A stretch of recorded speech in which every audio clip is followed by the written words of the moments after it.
Imagine a room with 5 people sitting together. They know each other. They work together. They talk every day. And every single one of them privately believes they are the smartest person in that room. Not slightly smarter, meaningfully smarter. The kind of smarter where you listen to someone else talk and think to yourself, if only they could see what I see. If only they understood things the way I do. If only they thought more carefully before they opened their mouth. Every person in that room is having that exact thought about the other 4, all 5 of them, simultaneously, about each other. And not one of them notices the impossibility of what they all believe. This is not a rare phenomenon. This is not something that happens occasionally in certain personality types or certain cultures. This is one of the most universal, most consistent, most scientifically documented patterns in all of human psychology.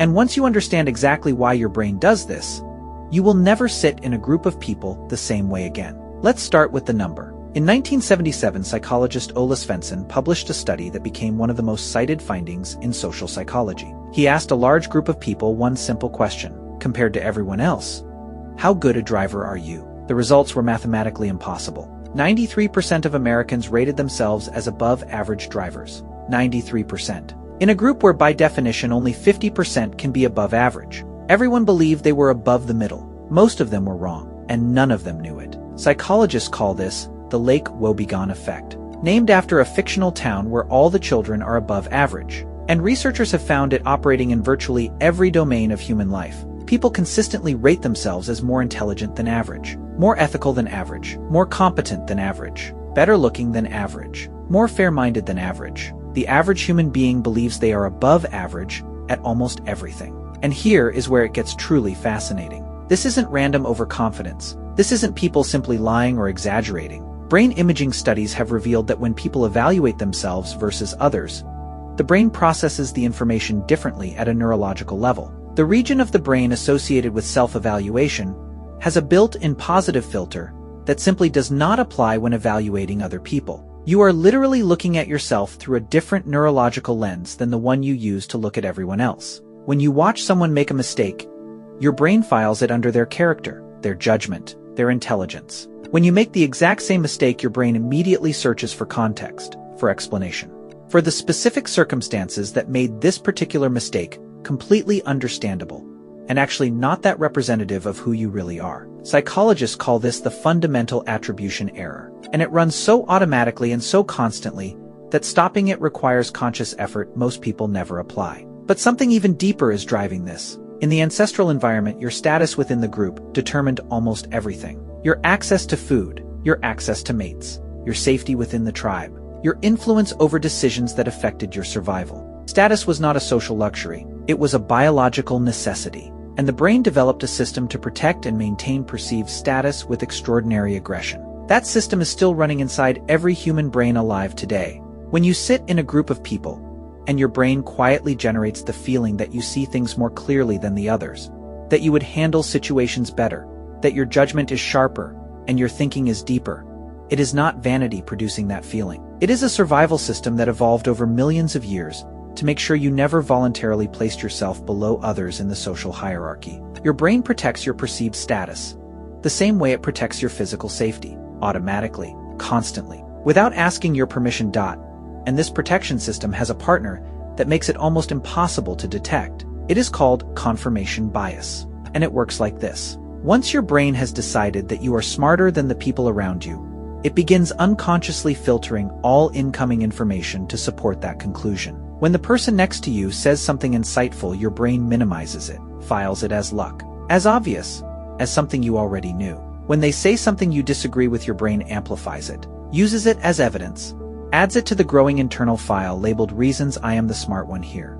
You are not consciously doing this. Your brain is doing it for you, silently, continuously, building a case it never intends to question. Here is where the science reveals something deeply uncomfortable. In 1999, psychologists David Dunning and Justin Kruger discovered something that explains why this illusion is so perfectly self-sealing. They found that the skills required to recognize good thinking are exactly the same skills required to produce good thinking, which means the people with the weakest reasoning ability are simultaneously the least equipped to recognize weak reasoning in themselves. The gap in your thinking is invisible to you precisely because of the gap in your thinking. 5 people in a room. Everyone convinced they are the smartest, and every one of them lacking the specific self-awareness required to see that their conviction is the least intelligent thing about them. But here is the part that surprised even the researchers. When Dunning and Kruger trained participants in the skills they had been tested on, something remarkable happened. As people became genuinely more competent, their confidence actually decreased. They became more aware of how much they didn't know, more aware of the complexity they had previously missed, more aware of the gap between where they were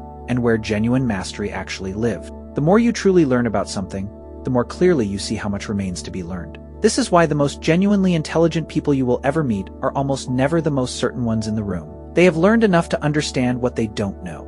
And that understanding produces a kind of intellectual humility that looks almost like doubt from the outside, but is actually the deepest form of competence available. The loudest voice in the room convinced of their own brilliance, the quiet one listening carefully and saying little. Research consistently suggests the quiet one is far more likely to be right. There is one final layer to this that brings everything together. Social comparison is not just a psychological habit. It is a neurological reflex. Brain imaging studies show that when humans observe other people, the brain automatically and immediately begins ranking, better or worse, stronger or weaker, smarter or less smart. This happens in milliseconds, before conscious thought, before any real evaluation has occurred, and the ranking almost always defaults in your favor. Not because you are dishonest, but because your brain was built by evolution to make sure you entered every social situation believing you had something valuable to contribute. A brain that consistently ranked itself below others would produce hesitation,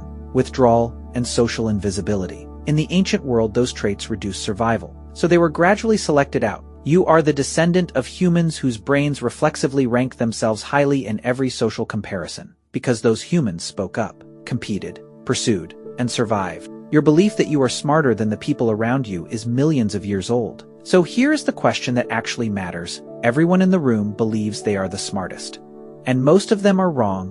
What separates the ones who are actually thinking clearly from the ones who only believe they are? The research gives a surprisingly consistent answer. It is not higher intelligence. It is not more education. It is not more experience. It is one specific habit of mind. The genuine, practiced, uncomfortable willingness to ask, where might I be wrong? Not as a performance of humility, not as something you say to sound thoughtful, but as a real question you actually sit with long enough to let an honest answer surface. The people who think most clearly are not the ones most certain of their intelligence. They are the ones most curious about their blind spots. In that room of 5 people, the actual smartest person is almost certainly not the one most convinced of their own superiority. It is the one quietly wondering what they are missing, the one genuinely listening, the one who has made peace with not having all the answers, because they understand something the others don't yet. Certainty is comfortable, curiosity is powerful, and the gap between those two things is where real intelligence actually lives.